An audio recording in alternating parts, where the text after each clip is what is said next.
महाराष्ट्र की सत्ता से उद्धव ठाकरे को बेदखल करने के बाद अब बीजेपी के निशाने पर सीएम एकनाथ शिंदे हैं। अब वो दिन दूर नहीं जब बीजेपी पूरे महाराष्ट्र में अकेले राज करेगी। जी हां, बीजेपी इसी मकसद के साथ आगे बढ़ रही है। उद्धव ठाकरे से अलग होने वाले नेता शिंदे का नहीं बल्कि बीजेपी का दामन थाम रहे हैं, क्योंकि उन्हें शिंदे गुट से ज्यादा बीजेपी के साथ ज्यादा फायदा नजर आ रहा है। तो क्या सत्ता की साझेदार बीजेपी शिंदे को भी ठिकाने लगाने जा रही है? देखते हैं ये रिपोर्ट। महाराष्ट्र की राजनीति में बड़े उलटफेर के बाद फिर से बड़ा बदलाव देखने को मिल सकता है। एकनाथ शिंदे ने उद्धव ठाकरे को झटका देते हुए धोखे से राज्य की सत्ता हथिया ली थी। एकनाथ शिंदे के साथ शिवसेना के 40 विधायक, 10 निर्दलीय और 12 सांसद आए।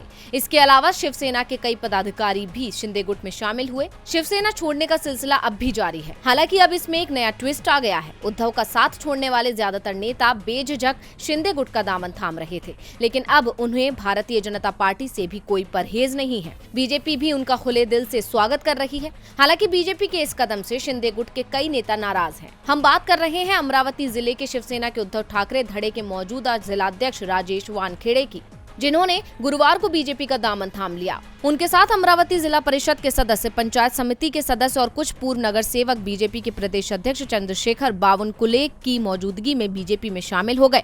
आपको बता दें कि कुछ दिनों पहले अमरावती में चंद्रशेखर बावनकुले के बयान को लेकर बीजेपी शिवसेना में विवाद बढ़ गया था। चंद्रशेखर बावनकुले ने हाल ही में ये भी संकेत दिया था कि सांसद नवनीत राणा और विधायक रवि राणा भी बीजेपी में शामिल होंगे। इतना ही नहीं, उन्होंने यहाँ तक कह दिया कि अमरावती से अगला सांसद और बडनेरा से अगला विधायक बीजेपी का होगा। शिंदे गुट में शामिल हुए शिवसेना नेता आनंद राव अडसुल बीजेपी प्रदेश अध्यक्ष के इस बयान से खफा हैं। उन्होंने कहा कि अगर राज्य में गठबंधन बनाए रखना है तो बीजेपी को संयम से बोलना चाहिए। अमरावती बुल्ढाड़ा शिवसेना का निर्वाचन क्षेत्र है, इसलिए बीजेपी विधायक और बीजेपी सांसद का दावा करना गलत है। आनंद राव अडसुल ने कहा कि चंद्रशेखर बावनकुले को ये ध्यान रखना चाहिए कि सरकार में हम उनके साथ हैं। उन्होंने ये भी कहा कि वो देवेंद्र फडणवीस से बावनकुले के बयान की शिकायत करेंगे। बीजेपी नेता के ये बयान और बीजेपी की राज्य में कार्यशैली ये साफ संकेत दे रहे हैं कि आने वाले दिन सीएम एकनाथ शिंदे पर भारी पड़ने वाले हैं।